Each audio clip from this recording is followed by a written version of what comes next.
Қазақтың ең жақсы көретін телебағдарламасы «Қалаулым». Қазақтың ең жақсы көретін тамағы тегін берген балауын. Қазақтың билігі тоқалдылардың қолында, қазақтың жері қалталылардың қолында, қазақтың діні салафит сақалдылардың қолында.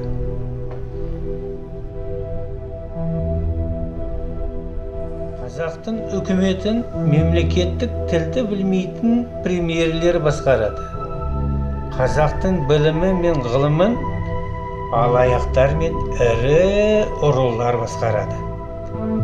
Қазақтың әділдік үшін қытайлармен төбелескен жігіттері сотталады. Қазақтың $1 миллион қазынасын ұрлаған кәріс ақталады.